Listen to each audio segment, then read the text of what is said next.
باغ جنت کے ہیں بارے مدح خانے اہل بیت، تم کو مژدہ نار کا اے دشمنان اہل بیت۔ ان کے گھر بے اجازت جبریل آتے نہیں، قدر والے جانتے ہیں قدر و شان اہل بیت۔ اے شباب فصل گل، یہ چل گئی کیسی ہوا، کٹ رہا ہے لیلہاتا بوستان اہل بیت۔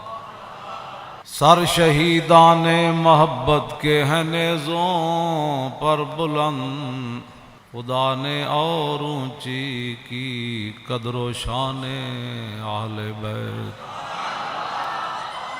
زخم کھانے کو تو آب تیغ پینے کو دیا، زخم کھانے کو تو آب تیغ پینے کو دیا، خوب دعوت کی بلا کر دشمنان اہل بیت، خوب دعوت کی بلا کر دشمنان اہل بیت۔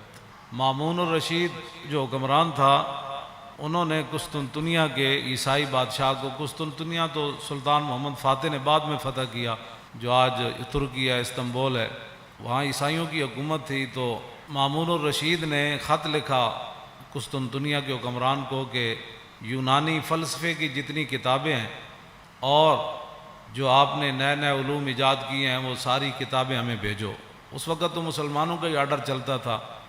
وہ بادشاہ گھبرا گیا، اس نے اپنے پادریوں سے مشورہ کیا کہ مسلمانوں کا حکمران ہماری یونانی فلسفے کی کتابیں اور دیگر جو ہے جدید علوم کی کتابیں منگوا رہے ہیں اپنے ملک میں پڑھانے کے لیے، تو کیا ہم دے دیں، کہیں مسلمان ہم سے آگے تو نہیں نکل جائیں گے؟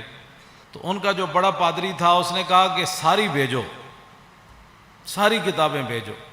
اس نے کہا کیوں؟ اس نے کہا جب یہ ہماری کتابیں پڑھیں گے نا فلسفے کی، تو پھر یہ قرآن و حدیث بھی فلسفے سے سمجھیں گے، پھر یہ امام حسین کی شہادت پر بھی فلسفہ شہادت بیان کریں گے، اور معراج شریف پر بھی یہ فلسفہ معراج ہی بیان کریں گے، اور نماز پر یہ فلسفہ نماز ہی بیان کرتے رہیں گے۔ ہاں جی، ان کو پھر ہر بات جو ہے وہ ہماری عینک سے یہ اپنا دین پڑھیں گے، فوراً بھیج۔ تو آج بات وہی ہے، فلسفہ شہادت تو بیان ہوتا ہے، لیکن بتاؤ شیخ کہ ابن علی آیا تھا کیوں میدان میں، بتاؤ شیخ کہ ابن علی آیا تھا کیوں میدان میں، گر ہو سکتی تھی حجرے میں شمع ایمانی روشن۔ فلسفہ شہادت، ساری فلسفہ شہادت۔ تو اس کی بات، اس پادری کی بات کتنی عجیب تھی کہ بھیجو بھیجو، یہ جب قرآن بھی پڑھیں گے تو پھر فلسفہ قرآن ہی بیان کریں گے، فلسفہ حدیث ہی بیان کریں گے، انہوں نے اور کوئی بات نہیں کرنی۔ اس کی وہ دور رس نگاہیں اس پادری کی دیکھ رہی تھی۔ آج مسلمان نماز بھی پڑھتا ہے تو فلسفے کے تحت پڑھتا ہے، یہ نہیں کہ میرے رب کا کوئی آرڈر ہے، کہتا ہے ہو سکتا ہے جو کام رکا ہوا ہے وہ کام ہو جائے، ہو سکتا ہے ویزا لگ جائے، ہو سکتا ہے بیماری سے شفا مل جائے، اور یہ فلسفے کے طور پر سارے کام کرتے ہیں۔ تو اس واسطے اگلا جو شعر ہے نا، اس سے پہلے میں نے یہ بات اس لیے بیان کی تھی، آپ ذرا سوچیں کہ ہوا کیا کربلا میں۔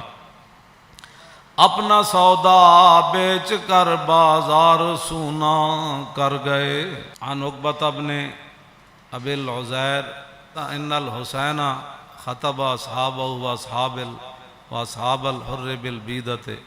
عقبہ بن ابی العزیر یہ کہتے ہیں کہ مقام بیدہ پر حضرت امام علی مقام امام حسین نے خطبہ دیا، اپنے ساتھیوں کو بھی، اور ہر جو یزیدی فوج کے سپس بعد میں پھر امام علی مقام کے ساتھ بھی آ گئے، پھر حضرت حر بن گئے۔ آپ نے خطبہ دیا مقام بیدہ پر، فرمایا فحمد اللہ واسنا علیہ، اللہ کی تعریف بیان کی، پھر اس کی توصیف بیان کی۔ فقال ایھا الناس ان رسول اللہ صلی اللہ تعالی علیہ وسلم قال، فرمایا میں نے اپنے نانا جان کو فرماتے ہوئے سنا، مر رہا منکم سلطانا جائرا، کہ تم میں سے کوئی آدمی ظالم بادشاہ کا زمانہ پائے، یہاں تو ظالم کہنا بھی کہتے ہیں جی آپ نے ظالم کہہ دیا. مرّا منکم سلطانا جائرا، تم میں سے کوئی آدمی ایسے بادشاہ کا زمانہ پائے جائر، جو ظالم بادشاہ ہو، مستحلا لحرم اللہ، جو اللہ تعالیٰ کی حرام کردہ چیزوں کو حلال کر رہا ہو، ناقصا لعہد اللہ، وہ اللہ کے ساتھ عہد و پیمان کر کے پھر اس کو توڑ رہا ہو. کلمہ پڑھنے کے بعد تو پھر نگاہ اور بندے کا رخ اور بندے کی ساری باتیں پھر ادھر ہی ہونی چاہیے نا. لو جی مرّا منکم سلطانا، اے مولا حسین دا خطبہ ہے، مرّا منکم سلطانا جائرا مستحلا لحرم اللہ ناقصا لعہد اللہ مخالفا لسنت رسول اللہ، اور یعمل فی عباد اللہ بالاسم والعدوان. فرمایا رسول اللہ نے، میرے نانا جان نے فرمایا، جو ظالم بادشاہ کو دیکھے اللہ تعالیٰ کی حرام کردہ چیزوں کو حلال کرے اور اللہ کے ساتھ عہد و پیمان، کلمہ پڑھنے کے بعد بندے کی مرضی مک جاتی ہے، فرمایا اللہ کے ساتھ عہد و پیمان وہ توڑ